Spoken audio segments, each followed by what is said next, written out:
decal rule. Cody Fur is on it, man. He has nailed it. We might have Cody. I'm thinking Cody might be a guest host sometime if I want to go on vacation, Matt. I'm not aware of what you're talking about. Oh, man. Cody let us in on it. Next year, if you're fishing FLW Tour, requires you to have a minimum 12-inch wide FLW Tour logo on both sides of the boat, above the waterline on the rear third of the boat, or the driver's windshield of each competition. What kind of decal? An FLW decal, man. An FL Tour logo must be on both sides of the boat on the rear third, above the waterline. And Cody Fur nailed it. Guess what he said? Here's his thoughts. FLW guys that fish Bass Opens will be promoting FLW everywhere they go. So Bass needs to come out with a rule that makes them cover it up. That'd be awesome. Yeah. That might actually already be in the rules. It might be in there because, if a dude wears a T-shirt, they got to slap Costa or FLW or Bass on it when they go across the stage. Yeah. Yeah, so that's when did that rule come down? Oh, it was in the new rules with the FLW. I've been busy, plus I was on vacation. I didn't have time to read it. I guess my Instagram doesn't like the TOS podcast Instagram because I never get a notification that you're live. You know what? I don't have any of mine turned on. I just look at the top line, and if it says live, I just click. You're not on there, though. You're not on my top line. Oh, you're kidding? I am on the TOS one, ain't I? I'm not on mine, am I? Either one. It usually used to tell me when you went live. Just live. the tour guys. I think you're right, Bruce. Just the tour guys, not Coaster or BFL. Yeah, just tour guys. Yeah, that'd be something if you wanted to fish a BFL or a Coaster and make you put a foot logo. That'd be something else, wouldn't it? Yeah. Matt, I say put that 12-inch logo on the carpet, and that way you got your 12-inch ruler right there beside you. Yeah. Lay the fish down there. If it goes past the label, you're good. Yeah, if it touches label to label, you're good. Surprised they haven't come up with that yet. There's our $1 million idea, Matt. Let's do a TOS carpet ruler. Lay it on there. Be done. Yeah. Well, you got the skunk smell out of your house yet? The skunk smell only was gone this morning. Man, you talk about strong. We're sitting in there watching TV, and all of a sudden we're like, what is that smell? And then we figured out there was a skunk. Like last year, there was one hid under my kayak in the backyard. So I don't know if that sucker came back. But he sprayed something, got in his way last night, and he sprayed somewhere out here bad. That was a bad skunk. Well, if Bruce Smith is still on there, tell him we got a big skunk in Knoxville right now. Hey, Bruce Smith, a lot of stink. Matt says there's a big skunk in Knoxville right now. Matt, here's my deal. I need y'all to hang on to him until after Halloween. Until y'all play us? Yeah, we don't want some interim coaching and they're firing them players up and beating us. We need your boy in there until after Halloween. So when they come here, you'll still be down and out and, life of champions, Matt, not life of wins or yards or passes, life of champions. Oh. I don't think Butch is going to be fired until Thanksgiving, after the Vanderbilt game. Well, see, we're thinking if Kentucky beats him, he's done. Jeff Francis joined. What are you doing, Jeff Francis? Yeah, if Kentucky and Vanderbilt especially. Well, see, you lost to Vanderbilt last year, didn't you? We did, embarrassingly. And that wasn't enough? And now, just today, our starting quarterback is sulking, not happy, and contemplating his future. Rumors are he's thinking about transferring. Wait a minute. I thought your one quarterback was like your coach's godson's kid's neighbor. He is. He's his goddaughter's fiance, and he's not happy and thinking about quitting and transferring. Ooh, man. So, yeah. All And right. Butch said yesterday this has been our best bye week ever. Couldn't be wrong even farther. I can't do both of these at the same time, so I'm going to have to let the IGers go. Yeah, we need to get our guest on. Have a go.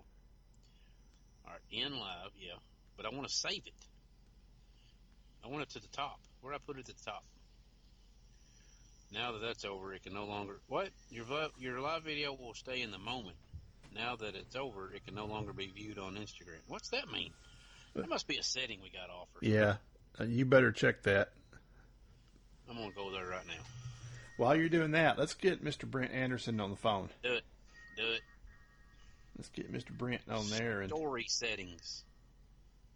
People you follow, save shared photos. What's that mean? Allow sharing. Hide story from 0 people. I don't know.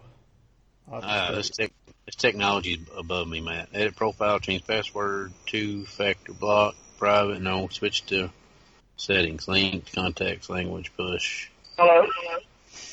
What's happening, Brent? Hey, man, how's it going, man? Boy, I know one thing. It's a good thing that fella answered. Oh, I don't want to hear it, Dave. I'll tell you what, it was fixing to be a whooping down there on the south end of the lake, Matt. I'm talking, get the gloves out. I've been waiting. I've been ready for 2 days for this big show. Good. That means he's nervous. That means you knew better. That's right. Dude, you're going back to All-American. Congratulations. Thank you, man. I appreciate it. That's pretty cool. Yes, man. I've been blessed the last few years, man. That'll be my 3rd one in a row. Ooh, 3rd time's a charm, Brent. Now, I don't know. I've fished one on Cross Lake before. It's not very. It's hard to get an edge down there. Oh yeah. Wait, this sucker's in Louisiana, ain't it? Yes. Yeah, it's down in that lake we'd never heard of before. Ain't that a crappie lake? All I know about that lake is it was basically a pond that was dug to supply the city of Shreveport with water, and it's a big bowl. Yeah. There's no contour in the lake. It's just like a swimming pool, 10 foot deep at its max. Well, I guess you can leave the 6 XDs at home. Yeah, I might take one down there and dredge me a ditch in it. Well, you might. I was about to say, if you want to get you a spot in it, take you an 8 or 10 and just keep dragging it for 2 days. And heck yeah, come back and fish it. Yeah, give it a day. Give it a day to rest and let all the silt go to the bottom, and then you can fish it. There you go. That might work. Throw you some shells out there. Ah, that's the thing right there. I wonder if it's illegal to transport river mussels across state lines. Yeah. Well, just go get some in Louisiana and be done with it. Yeah, make it natural. Maybe I can carry them some Asian carp down there. Yeah, do that. Take some Asian carp really like you then. And bring back some type of vegetation, Brent. We need some type of some type of vegetation. We need some salad. Yes. I've tried transplanting grass. It doesn't work. Oh. Well, Mother Nature does a good job. We just need to figure out how to make that happen again. You need to cut that part out, Matt, unless in case the game warden's listening, we don't want to get Brent in trouble. He didn't mean to that pond. He meant from one pond to a park pond, right? I was joking. Yeah, exactly. Yeah. Gosh, fighten up, dude. I mean, come on. They ought to be paying us to bring grass in here. Ain't that the truth? Yeah. Yeah, and they ought to just put a suspension on all those rules for a while and just let us do our job. I mean, the rednecks can put their mind to it. We'd be coming up there with truckloads of that stuff from Gunnersville. Absolutely. Mm-hmm. Did you hear? You remember? I'm talking about a good redneck joke, Matt. You remember when Osama was on the loose? And they said all you got to do is go to the South and tell a bunch of Earnhardt fans that he's solely responsible for killing Earnhardt. He'd been dead in a week. Oh yeah, they found him in a hurry, wouldn't they? They found that sucker. They had trail cams everywhere. Oh yeah. Oh well, Brent, give us the lowdown, man. I kind of checked the day one results. Looked like it was a little tough for a lot of guys, and then by the end of the tournament, it turned around. You're right up there in second place. How did it go down at the BFL Regional on Kentucky Lake last weekend? Well, man, I'm disappointed a little bit in my game plan.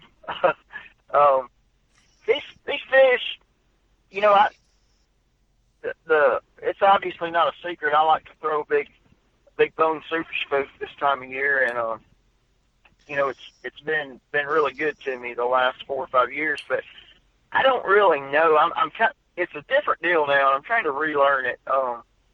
Used to when I would find these places, I cover a ton of water in practice, and then I hit them. And when I hit them, they're on a cast. It's a certain cast, and there's as many there. There's hundreds of them there.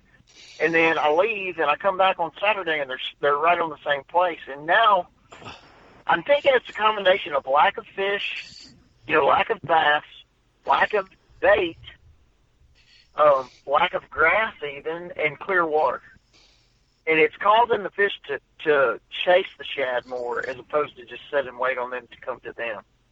So, what's happening? That's making it a little more difficult to.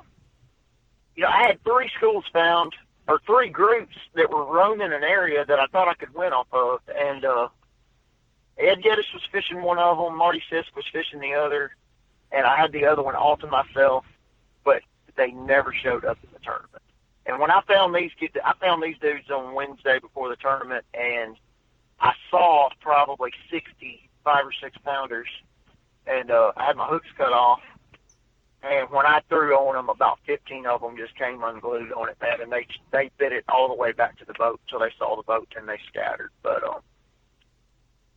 so long story short, man, I gambled the majority of my day trying to catch. I wanted a 25 or 30 pound bag, and with time running out, I had a little school of 3 pounders, and I ran up there and I caught 5 in about 10 minutes at weight 13, whatever. And I went back hunting those big ones, and it never happened. So, kind of got in a big hole the first day, and then on day 2, I pretty much ran the same game plan. I was like, there's no way these big suckers can evade me 2 days in a row. That day, I bailed on it a little quicker, went to the 3-pounder hole a little quicker, and had a little better day. Well, then by the 3rd day, I was like, I got to just catch as much as I can catch. And I spent about 3 hours on the place I'd caught my first 2 days' weight, and there ended up being a lot, better quality fish there than I realized, and caught the 18 or 19 pounds, whatever it was. Well, there was also, the first stop was having their classic going on last weekend. So there's a lot of folks out there that, and one thing you just mentioned is you're finding you and Sisk and Geddes are finding the same fish on the lake the size of Kentucky Lake. That's a little disturbing right now this time of year. It's very disturbing to me because I told a buddy of mine, I said, man, 2 years ago, I believe I would have had every one of those places to myself, and this would have been a massacre. But, guys are learning, man, and guys like Ed are so good, and Marty, they're so good. It doesn't take them long. I've told the world what I look for this time of year, but there's still only a handful of guys that have actually been able to go out there and figure it out and really figure it out. And because, it's, I say it over and over again. I may fish 4 or 5 days, 10, 12 hours a day and not get a bite. And not many people are willing to go out there until they see what can happen and throw a spook or, whatever, walk any big topwater that long without getting a bite. They just lose confidence. They get tired. The wrist gets tired. But, Ed knows, Ed believes. I'm friends with him and Marty, and, they know that's the way to win, and those kind of guys are going to go out there and stick with it until they find it. So, that's kind of where that comes from, us finding the same stuff. But it's just part of it, man. Nothing good lasts forever, so. So that Sisk feller's from Indiana? He is, but he's actually been fishing down here about 20 years. Man, can he not let anybody from anywhere else but Indiana? Come on, man. Oh, man, I can't talk trash about my Indiana boys. They may watch this show. But... No, we don't. Hoosiers don't like us. I wish he would have stayed in Indiana last week. I can tell you that much. No doubt. So was that? But, is that the only way you were fishing? Was topwater, and that's it? That's all I carried, man, in my boat. That's all I practiced. I said I'm going to live and die with it, and I saw enough the first day of practice. I knew it was happening good enough. I didn't need to do anything else, and What was really weird, the further south you got on the lake, the bite was better, but the fish were more scattered. Like, I could go to Johnsonville and just cover water and catch that 15 to 18 pound bag, but it seemed like when you hit those groups, they were the big, they were the winners, man. They were 4, 5, 6, 7 pounders, and especially that first day, when I tried to run through everything, and I see where Ed's setting, I see where Marty's setting, and I'm like, man, 18 a day is not going to do it. And I'm not trying to say, it's, I should have won it or anything like that. But had I known that it was going to fall like that, I would have spent more time trying to get that 18-pound bag instead of, like swinging for the fence like I did. But we could be having this same conversation if I'd have gone and fished for 18 pounds a day and then got beat by an ounce. I would be telling you I should have fished for those big ones. So at least you swung and didn't totally miss. Well, I tell you, man, I got sometimes I perform better when I get back in a corner. And a buddy of mine asked me that after that second day, he said, man, what do you need to happen tomorrow have a chance to win this thing? And I said, well, other than Ed and Marty breaking down completely, like their boats, I said, I need the wind to blow about 30 miles an hour. And he thought I was joking, but every day the wind's blown up in the 20s. I've had a 25-pound plus day.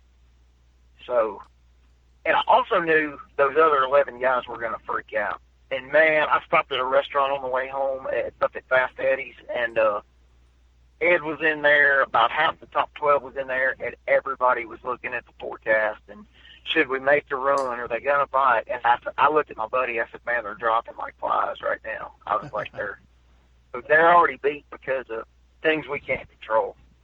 So I knew, if I went out and had my best day that I was going to move up a little bit, and I just kind of focused on that. It almost worked out, but Marty just had too big of a lead on me. Did I hear that? I like a little mentality game. Get in their head, get between the ears, screw with them. Hey, man, I just tell the truth. I mean, poor Ed, I love him to death. He's one of my best friends, and he said, man, we may not even be able to get up there. I said, you may not be able to. I said, I'll get up there.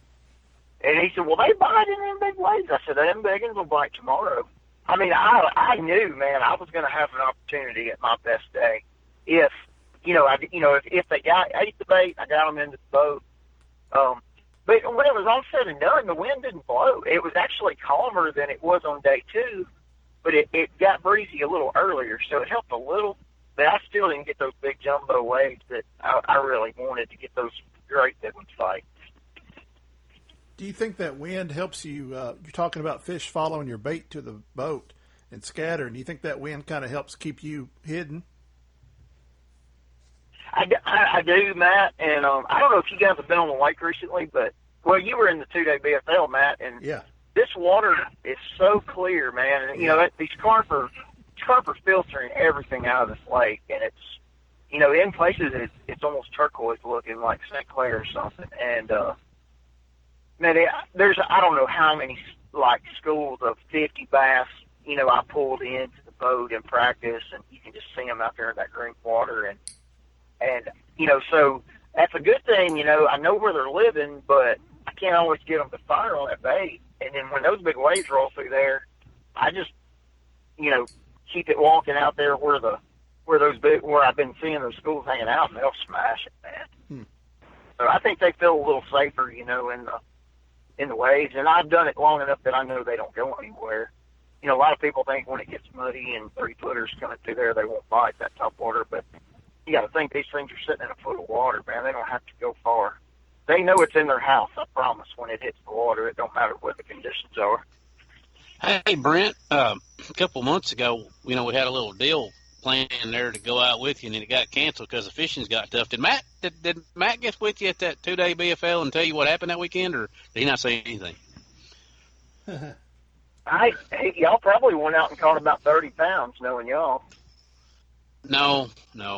But there was, somebody did catch more. I didn't know if he said anything or not. Oh, yeah. Jackpot. Yeah, I had to put you on them, Dave. I had to put you on my fish. I had Matt the guide showing me. Yeah. See, I saved you $400, and you got to catch some fish too, man. So Oh, no, I ought to get a tip for that. We're going to split it. Don't worry. Hey, man, I tell you, these, our fish are leaving the ledges so fast anymore. It's really hurting my, I don't mind doing trips, but so many people, I'll do a trip anytime anybody wants to go, but so many people want to come down and see them on the depth finder, turn around and catch them, and anymore, man, it's like 3 weeks of that, and then, they're changing. They're going up on the shallower stuff, so. I don't know how to explain that. We just keep blaming everything on the carp, those poor carp. Well, that's what I wanted to get to. Is you mentioned fewer fish and fewer bait. What have you found this year as far as schools of shad? I haven't been out in a few weeks, probably since the the BFL 2-day. But we did not see the big rafts of shad like you see out on the river flats where they're early in the morning. You see those big ripples, those pods. We didn't see that this year, and normally you do. So what's up? What's the deal with the threadfin shad? Are they not as plentiful this year, or have they just moved? I think they're not as plentiful. We were arguing back and forth with the biologists back early in the summer. They're saying these Asians can't spawn on Kentucky Lake because the current's not strong enough, blah, blah, blah. So I've been carrying a swimming pool net with me all summer trying to get these fry, to take these guys samples. And I went back into a pocket back in, I don't know, maybe mid-June or so. And there were a lot of little thread fins around the cover back there, around any piece of wood. And then by the end of July, those fry usually get up to a couple inches long, and they move out to the flats in the back of the pocket, and they were just gone. It's like they either died, they never made it to that 2-inch size. So I don't really know, man. But I was telling some guys the other day, I said, I don't know if there is a threadfin shad left in this lake. And there's very few gizzards, man. You see one school of gizzards per bar, where used to there were just swarms of gizzards on these shallow bars this time of year. So, and that's why, like I say, I think these bass are packing. They're in packs of 10 to 40 or 50 chasing bait instead of sitting in a school of 200 waiting on bait. And that's when I really used to tee off on them with this topwater, was when they were doing that. But it's still the way to catch the best fish and win tournaments this time of year. It's just not quite as easy as it used to be once you find them. It wasn't easy to find them then, but once I found them, it was like taking candy from a baby. But it may take me 2 weeks to find them. You actually get more bites now, but they're really unreliable. You may get back up there and have to fish 200 yards to hit them again, and then you may not hit them at all. So it's more risky than it was years ago when I was doing it.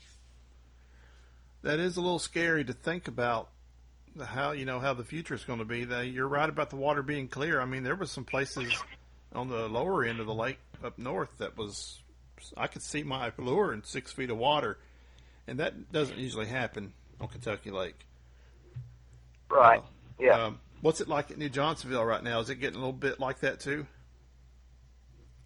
Man, it was pretty clear up there over last week. It was a little better than up north, but it looks like Paris in the Blood River area used to look. Looked a couple years ago. I just lose all confidence. I won that regional 2 years ago, and I never went past Blood River. And I spent a full day up there last week. I think I spent up there last Tuesday, and I never got a bite. I never got a bump. And you finally, you can see 100 yards away from the boat. You can count every mussel, and it's like, man, if they were out there, I'd see them. You finally just give up on it. Huh. But I don't know, man. I've talked to Terry Bolton quite a bit about it. He says it's definitely the carp, and Bullock. He's having to catch them out of deeper brush now. Instead Interesting. of, Yep. We may have to go back sitting on out top. back to putting brush out if we don't get the grass back. Yeah, man, I think the lake's gonna come around back to the guys that were really good brush fishermen. And, I've always really liked fishing stumps, and I just thought of what's the difference in a stump and brush, so I kind of overlooked any brush I've ever found on the depth finder. And Terry made a really good point to me at the PFL. He said, man, you can't catch a bass on a stump anymore. And I started thinking about it like, I love stumps. I like some stumps. well, that used to be my go-to deal when they left the ledges. I would go to the 6-foot stump places. And, Dude, a stump and a 12-inch worm. I mean, that's like candy to them. That's kind of what I was thinking. Say that out. Matt, edit that out for me, please, if you don't mind. I don't think that was any earth-shattering secret there. Not from me, anyway. If I know it, everybody knows it. Yeah. Well, let's talk about your equipment a little bit. I know you told me a while back about Redemption rods, and they're based in Tennessee, but I haven't really researched a lot about them. Who makes those, and where you buy them around there? Well, man, a couple of good friends of mine, Michael Wooten and Jake Pentecost. They're two younger guys they're Old Hickory guys, and they were just kind of wanting something to to fishing industry related. And I said, man, I've already figured out that I'm not built for being in the tackle and rod business. I said, but I had a couple of really good rods that I needed to get built, and they ended up deciding to do a rod company, man. So they started Redemption Rods, and they've been kind enough to let me have a custom series, man, of kind of built to my specs for more technique specific, where their original line, is kind of more, general purpose. I mean, they're great rods, but you can throw a worm in a jig and a Carolina rig all on one rod. So I'm kind of building designing the technique specific stuff, and I actually use their rod, their ledge rod in the All-American at Pickwick, which is going to air tomorrow, I think, on NBC Sportsnet. But I was throwing a big bass tricks and scrounger head down there, catching them on it. And then I had a prototype of my deep cranking rod that they let me design. And so those are the two rods I used in the All-American, finished second on. And I don't know, man. They're USA made. They retail for $139.99, and right now they're just straight retail. They launched a Facebook page this week. Anybody that's interested could shoot them a message and get more details. But it's such a new deal right now. I mean, they're not in any stores, don't have a website set up or anything. But it's a really good product, man. I've been really happy with them. They're durable. I've let some of my little college buddies up here at Murray take them out for a couple weeks and field test them, because I know if those boys can't break them, then nobody can. So, but the topwater rod, man. What length is your deep cranking rod? What length do you like to deep crank with? It's 7.7. Okay. Cool. And it will absolutely launch, buddy. It will launch. But my baby right now, obviously, is the big topwater rod, man. And I'm telling you, it is. I would not change a thing, from the color of it down to the action. And I don't understand all that. I did a Facebook show a couple weeks ago, and this blank was actually another rod company that's no longer around had this blank, and it was perfect. But there were some other things about it I wanted to change, lighten it up, put better guides on it. So we basically took that blank and worked off of it. And I mean, they've got it dead on. It will. You can spool a reel. I mean, you can throw 75 yards with this thing, and it makes walking the bait effortless, man. I don't really understand, again, all of that, but it takes so much of the work out of fishing. It's a 7-footer. 7-footer topwater, love it. Dave, 7 foot. Dave, I'll shoot you a screenshot and show you what their what their logo looks like, but the T in Redemption looks like the cross, and the I has a halo over it. It's pretty neat. Good. I thought you was going to say Power T, and I was going to say, sorry, man, we got to end this call. No, that wouldn't be a very cool logo right now, I don't guess. Matt, you seem down, man. Come on.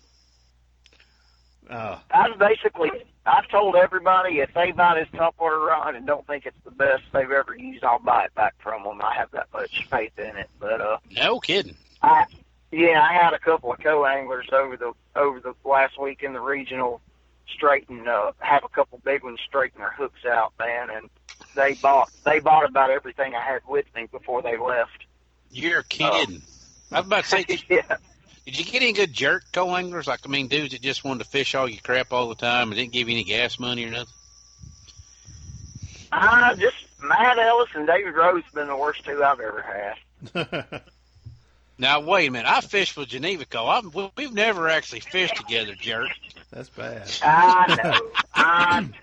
But I got to fish with your good Old Hickory buddy a couple of times. Mickey. Who's that? Oh, Mickey. Goodness gracious. Yeah.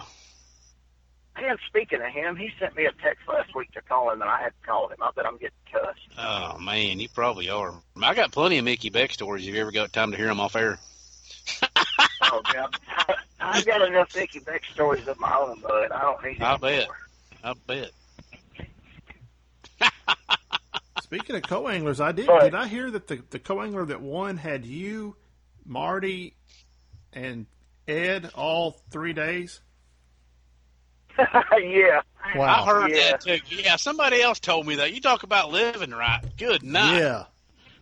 That's like 3 guided trips in a row right there for the price of one. That's exactly right. Mm. Man, that dude, and man, this kid could fish too, man. I mean, he's sharp, and he had a pretty good day with me. I mean, he beat me, but so did about everybody else that first day. But he had like 14 something, and we had just gone through check-in. We hadn't even weighed in yet, and he pulls his phone out, and FLW had already texted us our partners for day 2, and he goes, Edward Geddes.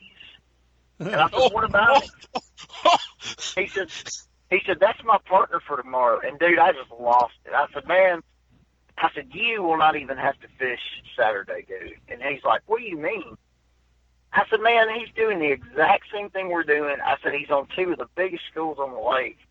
I said, dude, you're going to catch so much tomorrow that it's a done deal. And he's like, you're messing with me. And I said, I'm telling you, man. I said, it's a done deal. No, I didn't know the dude was going to go catch the biggest stringer of the tournament, but I knew he was going to have another good day because some cows can't walk a top water, and that guy could walk it he could throw it just as far and walk it just as fast as I could, and when they can do that, they can catch them. Yeah. Yeah, I heard what did he win by like 20 pounds? I think it was 16 something, and he only had 2 fish the last day, and he acted like he was all disappointed that he only had 2 fish. Are you kidding me? Wow. Man, he's spoiled. See, I don't ever get that kind of luck. Yeah, there were some people not very happy about it, because he got basically the 3 most local guys in the tournament. I mean, Marty doesn't live here, but he fishes here all the time, and it's like, that's crazy. Right, really. I don't know, man. If he was smart, he would have left the lake Saturday and went and bought a lottery ticket. Yeah. He would have had the money to do it. Yeah, not only that, he'd have probably won the lottery while he was at it. Yeah. Figures. So what's next, Brent? Man, I have actually, Ed and I both have qualified for another regional up at Barren River. We leave, we're heading up Saturday morning to start practice up there, so we were blessed enough to make the All-American here, so now we just can kind of go up there and fish free and try to win some money. And that is one little pond, man, that I don't know, I've really come to like it up there. It's that is a miniature Kentucky lake in the summer. But man, heavy on the miniature. If that lake was a little bit bigger, yep. The only thing that hurts that lake is the size and the pressure. Yeah, it's a small little place, but and it's probably going to be a little different because we're going to be fishing against other guys from LBL and then 3 other divisions. But I go up there and fish the mountain division to make it back here, and the locals fish a lot differently than we do. So I've been pretty fortunate to be able to find something kind of that's off the wall to them, but it's right at home for me. And I did pretty well up there this year. I think I finished second in the points and won at Barron, and so I'm looking really forward to it, man. It'll be a low weight deal. 12 and a half a day is going to win it, but you catch a lot of fish trying to get to that 12. So, if I'm getting 30 bites a day, man, it keeps me interested, whether they're 2.5 pounders or 5 pounders. So. Man, we hope you do well up there. That'd be good to have another. I appreciate it, man. Yeah. Yeah, that would be pretty cool, man, to get to double qualify for the All-American. But it'd be even cooler to be having a Ranger boat I needed to sell when I come back next week. Yeah, absolutely. When is the All-American? It is. I looked at that last night. I think it's May 31st, June 1st, and June 2nd. Okay. Prime ledge fishing time. on a 10-foot deep lake. Now, when I fished the All-American, that was my first one. I think it was 2011. It's the one Jacob Wheeler won. And I spent a lot of time down there because I didn't know this thing was just a farm pond. But I did a lot of research, and they filmed some movie about sharks down there. And apparently they dug this big hole in this lake to sink this mechanical shark. What? And, it's filled with gravel and rock. So if a man could find that, he may find a winning fish. But I'm telling you, I scanned almost every inch of it last time I was there, and I never did find this shark hole. But I may have to spend some time looking for it again on our next trip. Well, that'd be something if you could find that. Oh, that'd be awesome, wouldn't it? That would some local knows where it's at. They have. Oh, I guarantee it. I'm trying to remember. Is the Mountain Division fishing the Barron? Because I can't remember that local dude on Barron that wins 3 out of 5 every year. I can't remember his name. The guy that I've heard the most about is Wes Sneed. I've heard he's a big stick up there. No, that ain't it. There's an older guy that I swear he wins. No, it ain't him. It's a Barron guy, and he wins 3 out of 5 BFLs a year. It's not Dwight Fox, is it? Dwight Fox, that's it. Yeah. Dude, that guy is a Barron stick. Yeah. I heard he goes up in the creeks is what I've heard. I don't know if there's any truth to that, but that's all I've always heard. Every time I've seen him fishing up there, when I'm in a tournament against him, he's always up really shallow, way up the river or way back in the creek. But yeah. And he will be there. He came here, this our division, and I had my eye on him all year, man, because I was like, we don't need Dwight making it. And so Dwight going into the last, I said going into the last tournament, he was in 57th. So basically, he had to have a good tournament to make it, and he ended up making the cut up here. It was the best tournament he had all year on Kentucky Lake, and I'm like, dang. So he'll be a handful, man. But I like fishing against the best. I think. That's probably sick. I get aggravated at these people that when a FLW pro shows up at a BFL, you're still fishing against the fish. Absolutely, you are. I mean, those people bitch and moan and cry and complain. Oh, Mark Rose jackpotted our BFL. He had to catch them. Didn't nobody give them to him.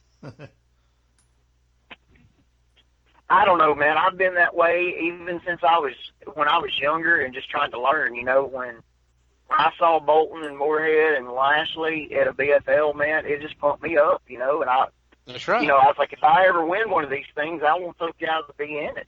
I'm friends with all those guys now, and, I want them to want to beat me. It's like Marty.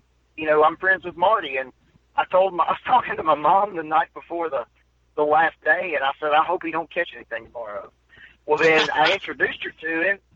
I introduced her to Marty after the day 3 weigh-in, and I said, this is a good friend of mine, Marty says, and he walks off, and she said, well, now you're all friends with him, and you wanted him to 0 yesterday. And I thought that was so funny. I actually went to Marty and told him, I said, my poor sweet mom, I said, I told him what she said, and he started laughing. I said, don't you want to beat me when you fish down here against me? And he was like, absolutely, I do. And I'm like, exactly. I hope so. You don't need to be here if you don't, buddy. Everybody's friends till blast off. Absolutely. Yep. Well, good deal, Brent, man. We appreciate you giving us some time, man. Good luck at the next regional, and hopefully we can get up with you before you head out to the All-American. Yeah, man. I will say I need to defend. I gave Daniel Fennell a hard time about scheduling a tournament at Cross again, and if any of the guys that are going to be there are listening, I probably shouldn't say this because I need them to be freaked out about it. But there was a slot limit there in 2011. You couldn't keep a fish between 14 and 17 inches. Oh. And wow! You could catch 13, 14 pounds 2 or 3 times a day and have to throw them back. Daniel has told me that slot has been lifted, so it should be a lot more interesting, being able to weigh in 2 and 3/4 pounders. Yeah. Because it did have a lot of fish in it. It was hard to catch it under, and it was hard to catch it over. But so we'll see what happens, guys. I appreciate y'all having me. It's been a while, man, and I can't believe somebody would give Daniel Fennell a hard time. Oh, man, I love it. I love them guys at FLW, man. I give them as hard a time as I can, anytime I can. That's funny. Yeah. Well, Brent, hopefully David and I will get a chance to fish with you next year. I'm looking forward to it. Yeah, let's get an earlier in June trip so we can go out there and really nail them. That's what I said. I mean, just block us a weekend and tell everybody else you're shut down. I mean, give us a Thursday or a Friday or something. Yeah. I got these 2 big national media guys. They're like really popular on the internet, and man, I gotta take them out because last year was so bad. Y'all are more popular than Bob and Tom, man. I'll take y'all anytime you want to go. Never heard of her. Yeah. All right, we'll do it. We'll book it a lot sooner this time. We'll get in there. All right, buddy. Well, I'm about a week away from having my schedule laid out, man. So you and anybody else that wants to try to get a trip next year, give me a holler because they go fast. Okay. All right, man. We'll do it.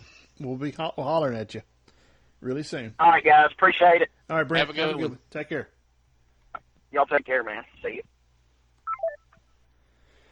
Do they get any nicer than Brent Anderson? He knows how to talk. Dude, you know what? He has polished his skills on that so much in the last 3 or 4 years. I think we're to blame, Matt. You think so? We think we've given him I think we are. I think others have tried, but he's more relaxed with us. Dude, is that iced tea or what? I mean, what are you rattling over there? Ooh. No, I got to take a little antacid. Pardon me. Go ahead. Don't mind the TOS. Don't want to have heartburn tonight. Oh man, Well, I thought Dave, that was on Saturdays only in the fall, in the winter. It's going to be this weekend with South Carolina. I just got a feeling. No, you will beat if you lose to South Carolina, dude. We've beat them 4 years in a row. What's that tell you? That's 2 there, 2 here. That tells me you got a coach that can get his team up to play. That's what it tells me. Dude, I tell you what, though, the old Missouri Tigers give us a scare Saturday. Hey, I haven't been able to find the highlight. I watched 2 highlight reels of Kentucky football from that game, and neither one of them showed friend of the show, Cash Daniel. Our boy Cash on the fake punt got 6 yards for the first down. See, Matt, I think your phone, I sent you that clip of the article that it was on. So let me see if I can go find it again. What happened? I want to watch it.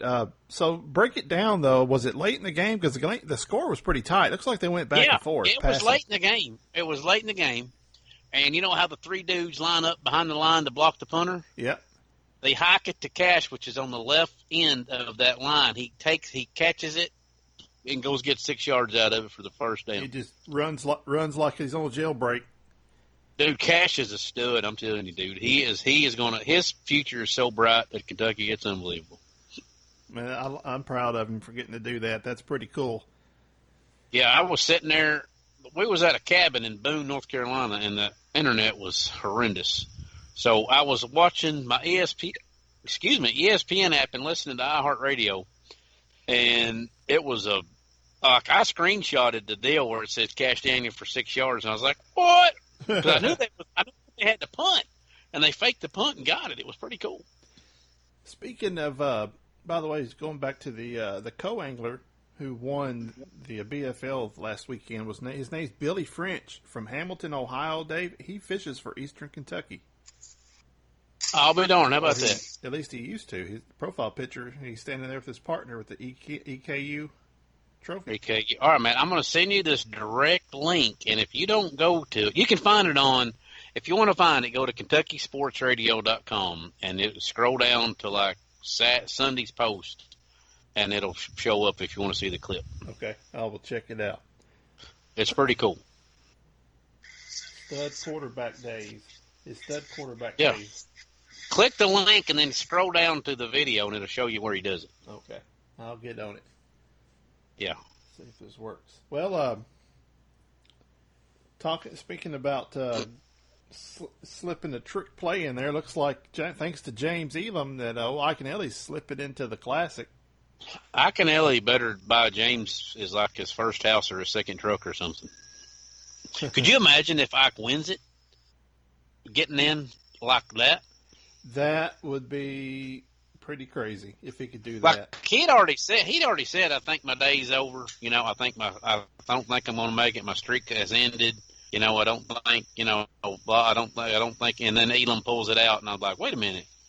I'm pretty sure Elam winning meant something, so I texted old Tide Nut, and I said, Tony, did somebody get in? He goes, yeah, I did. And I said, I knew it. And I pulled my Takahiri out. I knew it. Yep, Ike slipped in there. Yeah. What about the old Bass selling 51% of that? Yeah, it was a minority partner. Now they're a majority partner. And now I figured out why you always get those emails from Bass around the 4th of July. I want you to buy TNT fireworks. I figured it out. Oh, you did? That's what it was, huh? That's one of the dude that bought it. That's one of his companies is TNT fireworks. Uh-huh. So yeah, doing a little cross promotion there. Some synergy. It did. Yeah, I wonder how that's going. I don't know if that's going to change much since they've already been a partner in the past. I don't know if you'll see much of a change. I don't think you'll. You know, let's ask the dude. I mean, like, Matt, this dude was born in Knoxville and he grew up in North Alabama. You ought to like him already. Who's that?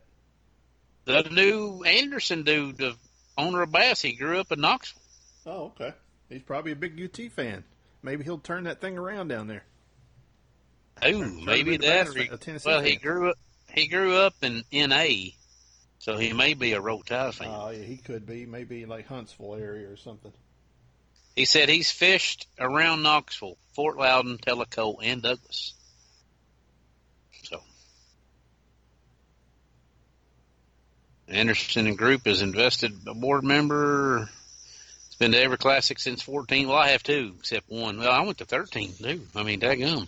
Matt, are we going to South Carolina in March or what?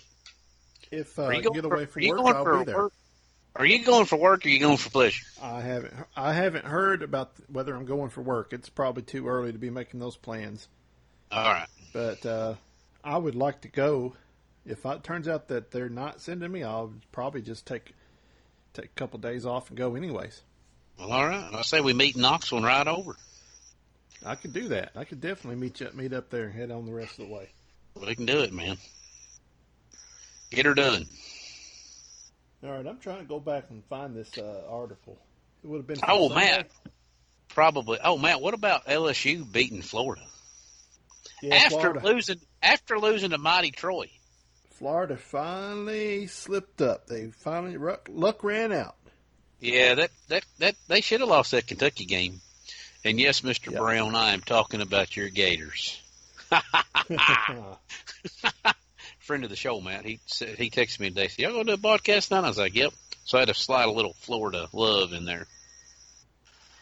Yeah, it's Speaking of the Tigers, where's old Pittman been? I ain't heard from Pittman in a long time. I don't know. Maybe he's interviewing for the next coaching job down there. Oh, that Kentucky Sports Radio, Matt. They did I don't know if it's on that website or not, but early last week, I think, they did a comparison between Ogeron and the Cookie Monster, and you really can't tell the difference.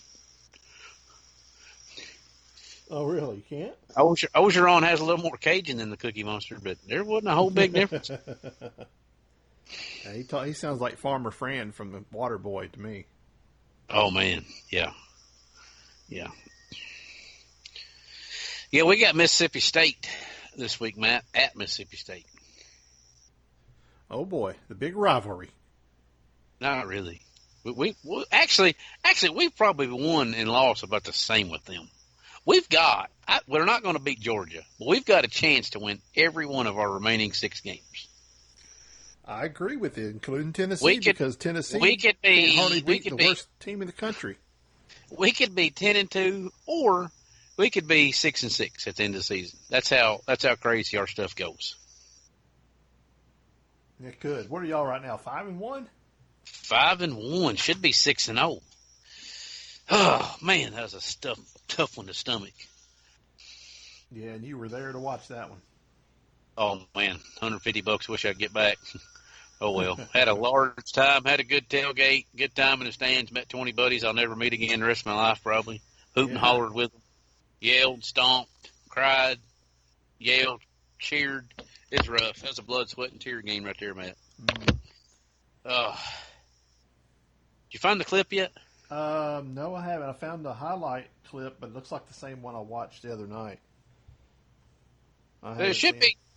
Oh, well, that article I sent you should be the right one with the clip in. No, it went on. It was showing pictures of Cash signing his letter of intent or whatever. Oh, his okay. Commitment letter. Is all that showed. I got you. We'll find it somehow. It's on there. So the Bass World Championship went on at South Africa last week. I got a chance to watch a couple of the weigh-ins. The Black Bass Championship. Black Bass World Champion, or World Championship. Team US came a little bit up and ended up in second place. I think home continent advantage won with South Africa winning. Team South Africa. Yeah, They had a team little from HCA. Yeah, HCA, home continent, or home country. Teams from Croatia and Russia and Germany, where there's not even any black bass at all in Germany.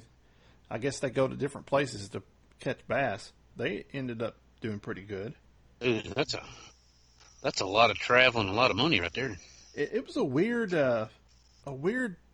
concept of how they weighed. It looks like they almost weighed each fish individually, and then whoever's in the lead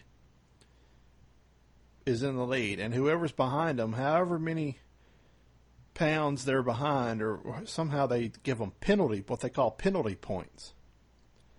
But they're not. What? I don't know. So they go by how many penalty points you are behind, not necessarily how many pounds. Weird. Yeah, I couldn't understand that concept, but anyway, James Watson, Fred Rumbanis was a team, Scott Martin and Scott Canterbury was a team, and Mark Rose and David Dudley was a team. And I thought Rose was on Watson's team. Never mind. No, not that I saw. I didn't keep up with it much, so I'm not going to doubt you. You kept up with it a whole lot more than I did. It was pretty interesting. They interviewed a lot of the anglers. A lot of them spoke English pretty well. All right, Matt, I found it out for you. Go to the top and click football, and then go to the bottom and click page 2, and it's a little bit down page 2. What's the title of it called? It's got Cash Daniel in the title. Okay. I'll go through there and find it. Yeah, it's on there. We're just talking about him being the stud quarterback. Yeah, it starts with. Oh, here we go. Yeah, I see it. I found it. Yeah. Here we go. Yeah, watch that deal. Yep. Yeah, he kind of ran into a crowd but kept his feet moving. Yeah, he did. Got ahead. Pulled out a about trick play. I saw a headline a while ago that said Kentucky's last 3 games have come down to the last play of the game. They have. I mean, we like living dangerously, man. Well, so the Vols, it sounds like. Yeah, it's kind of crazy. So FLW got to have a new sticker. Bass majority sold, and All Americans in Louisiana on a 10-foot deep lake. That's a crazy podcast right there, Matt. Yeah. And we're looking for the gravel. Everything. Looking for the gravel when we get down there. Look for the gravel. Look for the shark hole. I got a buddy of mine going to Louisiana crappie fishing, and I swore that was the same name, but maybe it ain't. I had never heard of Cross Lake. Well, Dave, I got a big old box here from work. Got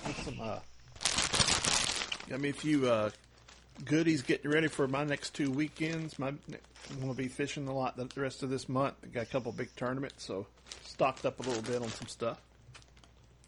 What'd you stock up on? Come on, don't keep it quiet. Got me some Magnum Rage bugs. Got me some tour grade skipping jigs. Got some Rage swimmers. Rage Menace. Oh, I got me some of them swinging structure head, jointed structure heads. I'm a big fan of those. I like those out there. I'm going to use them out there at Fort Gibson. What's the other one you got? So you got Fort Gibson in that World American. What's your other big one?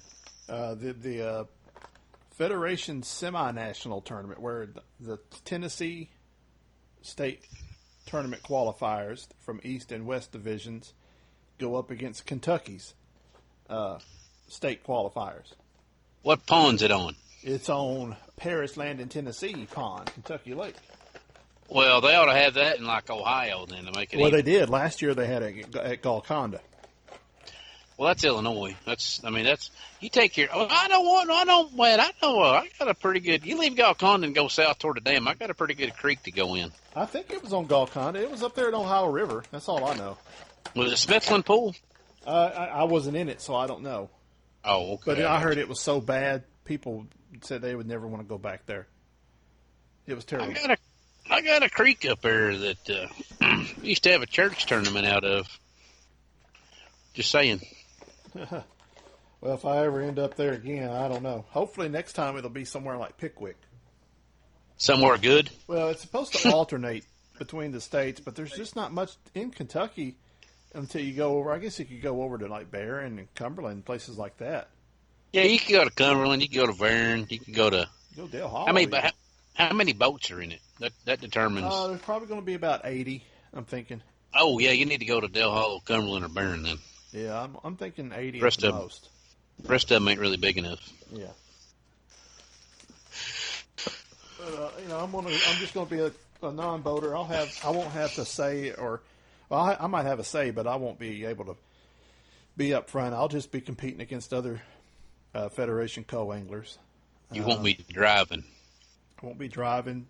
So we're going to go out this weekend and do some scouting, hopefully find some of Brent's fish.